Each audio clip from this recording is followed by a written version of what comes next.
The Anti-Defamation League may have the lawsuit of its life on its hands. Elon Musk says now he is considering suing the Anti-Defamation League. His accusation is that the ADL is contacting advertisers and has gotten them to drop Twitter. I would challenge him to find a single advertiser on whom we put any pressure. I'll say what I want to say, and if the consequence of that is losing money, so be it. The world's richest man, Elon Musk, is accusing a Jewish lobby group of trying to kill his company, Twitter, now known as X. He says the ADL, the Anti-Defamation League, is pressuring advertisers to stop dealing with his platform. Now, the ADL's leader, Jonathan Greenblatt, denies pressuring anyone and claims he's simply pointing out that Musk allows too much anti-Semitism and other hate speech on the website. In this battle, it's clear that Musk is the giant, but you shouldn't underestimate the power of the ADL. You may never have heard of them, but they have a lot of money and influence. Let's be clear here. Like, this is the wealthiest man in the world running one of the most powerful media platforms on the planet. We're a nonprofit here in New York. So I think figuring out like who has the power in this relationship, it's pretty clear to me. The head of the ADL, Jonathan Greenblatt, paints his fight with Elon Musk as a bit of a David and Goliath contest. But is Mr. Greenblatt being too modest? Does the ADL wield more power than he's letting on? Elon Musk certainly thinks so. A couple of weeks ago, he tweeted that our US advertising revenue is still down 60%, primarily due to pressure on advertisers by the ADL. Well, that's what advertisers tell us. So they almost succeeded in killing X, Twitter. Mr. Greenblatt denies doing any such thing. How out there are you, publicly and behind the scenes, talking to advertisers and telling them do not advertise on this platform? Are you doing that? We are not out there publicly or privately talking to advertisers. They will make the decisions that they want to. Now, that's not quite the whole picture. Musk bought Twitter in October last year, and barely 2 weeks later, the ADL called on advertisers to pause their spending, a fact that Mr. Greenblatt does acknowledge. Frankly, it's true, we did call for a pause back in November after the acquisition. So why would the ADL do that? Well, the ADL claims to be the leading anti-hate organization in the world, and as such it feels entitled to tell social media companies to clean up their acts. It did something similar to Facebook a couple of years ago, publishing an open letter asking advertisers to pause spending on the platform and its sister company Instagram for the month of July in 2020. The ADL also issues a report card on social media companies. Where does Facebook land? Facebook gets a C-. X, Twitter, gets a C-. Discord, which is really just a rancid place, gets a D. This all raises a really big question. Who is the ADL to tell social media companies, or anyone else for that matter, to change their ways? Who funds the ADL? What are its methods? And what is the organization's mission? Let's begin with how it got started, and the ADL is older than you might think. As I think many of you know, we track anti-Semitic attitudes in America. We've been doing it longer than anyone else in the United States. The Anti-Defamation League was founded in 1913 and is headquartered in Manhattan. Its stated mission is to stop the defamation of the Jewish people and to secure justice and fair treatment to all. It's also a staunch advocate of Israel. ADL will never waver in its support of a democratic Jewish state. Israel is nothing short of a miracle, and I will never apologize for being a lifelong, proud Zionist, full stop. So how does it protect Jews and support Israel? What are its methods? Well, for a start, it's able to lobby businesses, the media, and advertisers. For example, last year, the ADL wrote to Adidas to get it to drop Kanye after he made remarks like this. I've been wronged so many times by Jewish businessmen. It also urged Fox News to fire its star anchor, Tucker Carlson, for his comments on illegal migration. In political terms, this policy is called the Great Replacement, the replacement of legacy Americans with more obedient people from faraway countries. First and foremost, Tucker has got to go. Sure enough, on cue, the ADL comes out and comes after you. And I wonder... The ADL, so I'm not on... No. The League has also worked closely with big tech to censor content. We work with Google on using AI to try to interrupt cyber hate before it happens. We work with YouTube to get them to change their algorithms so it lessens the likelihood that a young person's going to run into some of these anti-Semitic conspiratorial videos. We work with Facebook on trying to use a redirect method so when you search for Holocaust as a hoax, you get directed to like a Yad Vashem page. Its work with the media, big tech and businesses is quite well known. Less well known is its work with US law enforcement. The ADL has organized trips to Israel for American cops for years, which has concerned some civil rights groups.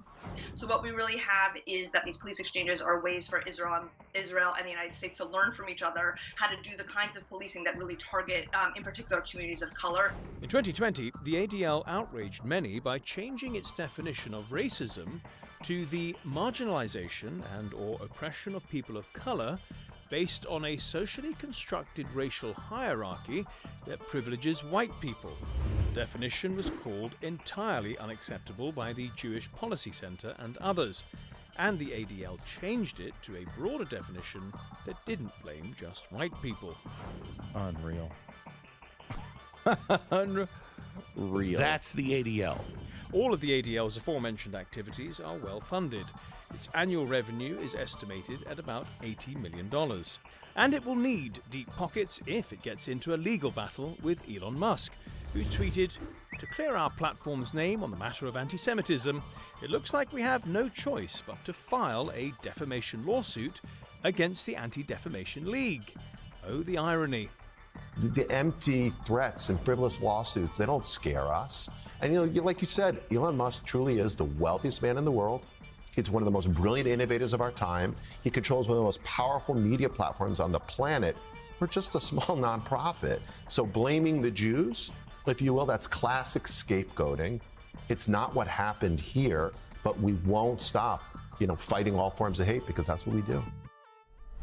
Now, in May, the ADL released a report detailing how hate speech had increased on X, formerly Twitter, since Elon Musk's takeover. But the tech billionaire has hit back, saying the company has commissioned third-party analysis showing hate speech has actually decreased on the platform under his watch. The third parties who have all the data analyzed and said, actually, there's less hate speech. The issue, I think, with the ADL is not a question of hate speech. It's not a question of anti-Semitism, obviously. It's that the ADL and a lot of other organizations have become activist organizations which are acting far beyond their stated mandate or their original mandate. And I think far beyond what donors to those organizations think they are doing. One last chapter of this story that you need to know about, and that is the ADL's Jonathan Greenblatt. Well, he met the Twitter CEO, Linda Yaccarino, late last month to discuss how the platform addresses hate. Right-wingers were incensed by the meeting. Keith Woods, for example, got the hashtag #BanTheADL trending on social media. Then followed the Dutch influencer, Eva Vladingerbroek. She wrote, "The fact that #BanTheADL is trending shows how done people are with the 'we're labeling everything we don't like' as hateful, racist, dangerous, far-right BS." Well, Elon Musk seems to have amplified all of that by tweeting, "Perhaps we should run a poll on this," which some have taken to mean as a vote on banning the ADL from the Twitter platform. Now, in a moment, we're going to be hearing from Elon Musk's least favorite tech reporter, surely, Matt Binder, who says Musk should be blaming himself, not the ADL, for what's going on at Twitter. But first, let's focus on the ADL with investigative reporter Arno Rosenfeld, who is from America's largest Jewish publication, The Forward. Arno Rosenfeld, welcome to The Nexus. Good to have you with us. And now, for an international audience, what role does the ADL play in the United States? Well, it's great to be here. Thanks for having me. The ADL is, the largest Jewish civil rights organization in the United States. It's more than 100 years old. It has an enormous budget, and it's sort of situated in the liberal civil rights category that you can think about, its peers being the NAACP, which works on African American civil rights, the ADL does that for Jewish civil rights and also specifically combating anti-Semitism. So it works a lot on monitoring online extremism, which is what's brought it into conflict with Twitter or X and other social media companies. It also monitors, in-person extremism, far right-wing rallies, and that sort of thing. And then in addition to that work, which is all sort of squarely in the liberal camp, it also engages in various forms of advocacy on behalf of Israel, and sometimes looks at the intersection of what they believe to be anti-Semitism and criticism of Israel. And that is more of a right-wing or conservative approach to the issue. And so, I would say it's sort of center-left. There are some strong liberal tendencies within the group, but it also has its critics on the left. It has good relationships with members of Congress, with the White House, with corporate America. When Starbucks had an incident of racism, they brought in the ADL to lead their trainings, anti-discrimination trainings, nothing to do with anti-Semitism, just they thought the ADL was a good, reputable civil rights group. So that's a little sense of what role it plays in the US. That's a very good summary. But Arno, do you think that it exceeds at times its original remit? And I'll tell you why I ask you that. Is Elon Musk recently piped up and said that the ADL not only tried to kill Twitter, but it's become an activist group that far exceeds its original purpose, and it's actually moved away even from its donors. Yeah, I have no idea where Elon Musk thinks he's getting this information from. Its original purpose, it was founded in the early 1900s in the US at a time of much more severe anti-Semitism, including, it was founded the same year that a Jewish factory superintendent was lynched by what most historians consider to be sort of anti-Semitic perpetrators. So the landscape is different now than it was first started, but for many decades, it's worked on separation of church and state, religious liberty, voting rights, African-American civil rights. It's been part of those coalitions going back many, many decades. So it's a little confusing to say it's moved away from its original mission. It was always focused on minority rights. And, that's been the approach to Jewish civil rights advocacy in the U.S. Really for as long as the U.S. has existed. It's a belief that Jews as a minority group need to be advocating for other minority groups, for other civil, for civil rights for all, both because it's the right thing to do, but also because it benefits Jews. So that's not a new phenomenon. A lot of people would criticize the ADL for seemingly wanting to quash other people's free speech rights that are protected under the First Amendment. And we've seen that some of its methods include putting pressure on businesses and advertisers and the media. Give you an example. In November 2022, Elon Musk had barely taken over Twitter, and the ADL put out a call for advertisers to pause, if you like, or boycott Twitter for a period of time. Now, is that not unfair, given that he'd only just taken it over? Well, I'm not in a position to assess the fairness of their advocacy campaigns. I would say that the First Amendment in the U.S. applies to the government. So if an organization were going to the federal government and saying you should arrest these people or you should restrict these people's internet access because we don't like what they're saying, that would be infringing on the First Amendment. But what the ADL's done, and the ADL's not alone in doing this. Actually, back in the fall, that boycott call was launched alongside the NAACP. So it was hardly the ADL by itself making that call. But what they were saying essentially was advertisers should not spend money on a platform that is allowing neo-Nazis to post sort of vitriolic anti-Semitic statements, racist statements, sexist and misogynistic harassment. So you can say whether you think that's effective or a good use of resources or fair, but it doesn't, infringe on the First Amendment, Okay. certainly. Let's quickly turn to the ADL's advocacy for Israel. There are quite a few progressive groups on the left, perhaps even you might say extreme left, who criticize the ADL for supporting Israel. Jonathan Greenblatt has said that he is unapologetically a Zionist. The ADL has funded trips for American cops to Israel to learn certain new tactics, for example. And they have a certain position on Israel's borders being secure and that the demographic composition of Israel should be overwhelmingly Jewish. Do you think that the ADL is inconsistent in its position for human rights in, say, Israel versus the United States?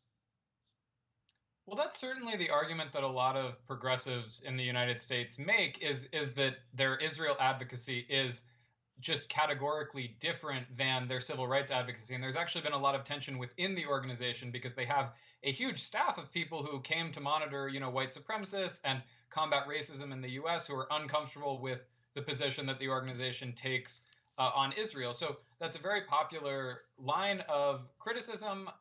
Does it have any validity?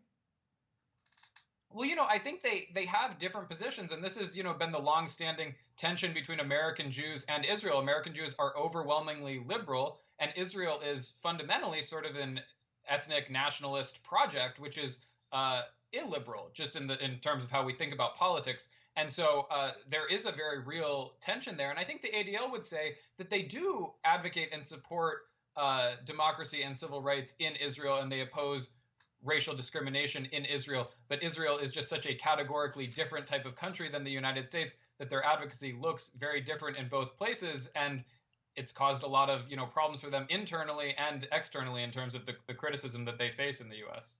Just a final question for you, Arno.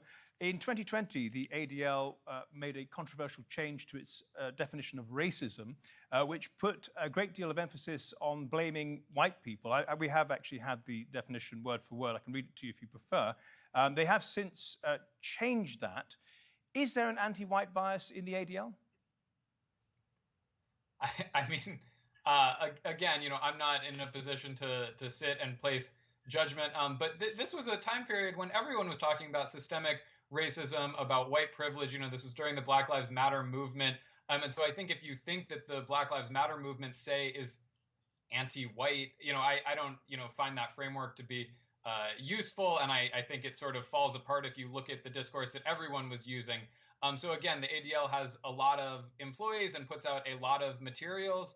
I know they put out some of that stuff, they walk some of it back. And I think that really speaks to this tension within the organization. Do they want to be a liberal civil rights organization, or do they want to sort of claim this center ground? They're trying to court donors on the right who are very uncomfortable with movements like Black Lives Matter. And so I think that was part of the reason that they walked some of those things back.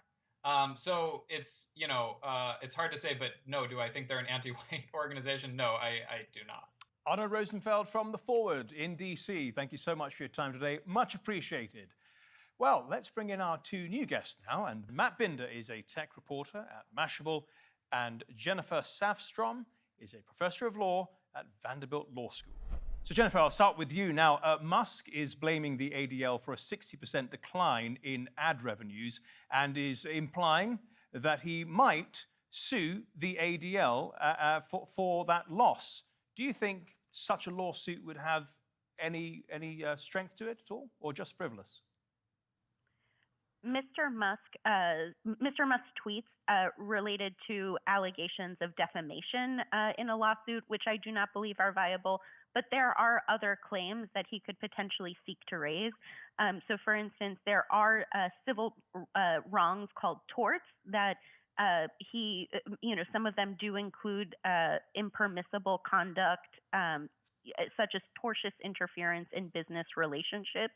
And so those laws might protect if there was wrongful conduct, but there are also many legally permissible ways to influence public actors, including things like boycotts or other kinds of advocacy campaigns. So the real question is whether he can point to any advocacy that was, in fact, wrongful under those statutes, or whether it was all permissible advocacy that, again, would fall outside of the scope of any kind of legal misconduct. Got it. Okay, Matt, let's talk about the technical side of things, or the technology side of things, rather. So Musk is blaming the ADL for a decline in ad revenues, and people like yourselves are saying, actually, he's only got himself to blame. What do you mean by that? So, I mean, any sort of third-party organization or user or anyone really can decide to have an opinion on an organization. They could decide to become activists and boycott a product or a service or an entire company. This isn't something that is unique to Twitter, aka X, or Elon Musk. This is something that every organization, tech or otherwise, faces at some point or can face at some point. So the idea that you would blame that external party and not your own company's failure to address the situation, it's really on you. And as the owner of the company, who really is technically running the whole show there, regardless of them having a CEO who really seems to be CEO in name only. The buck stops with Musk. Are you saying he brought it upon himself, and that the decline in ad revenues is probably a result of the ADL pressure? Or do you take the view that it's actually as a result of mismanagement of the product, Twitter, the platform itself? Oh, it's 100% mismanagement from Musk, and you could take it down the line from there of the company.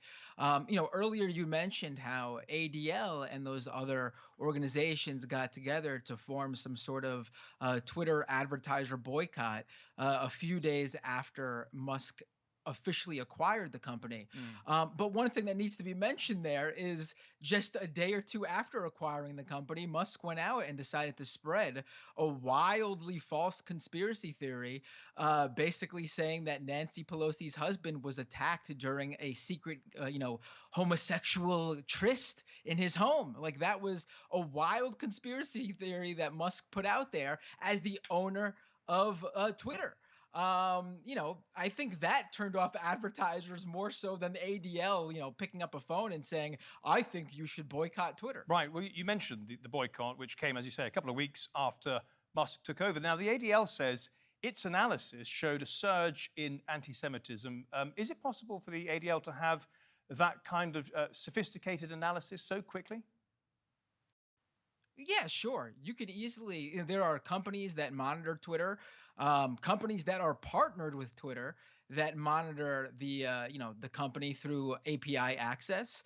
I've spoken to researchers who've been doing this for many, many years. I've spoken to researchers who have used third-party web scraping services, also people who have coded their own web scraping programs to, basically crawl all of Twitter.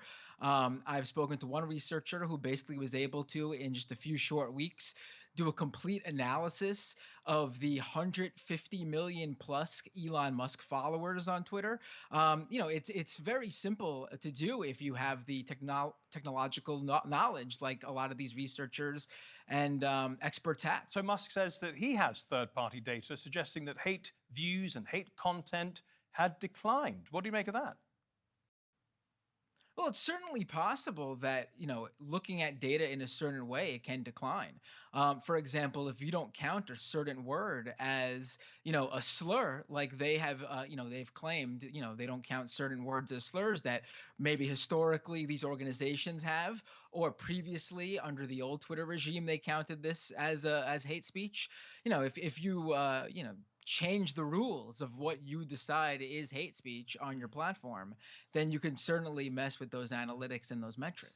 Jennifer Safstrom, a final question for you, really.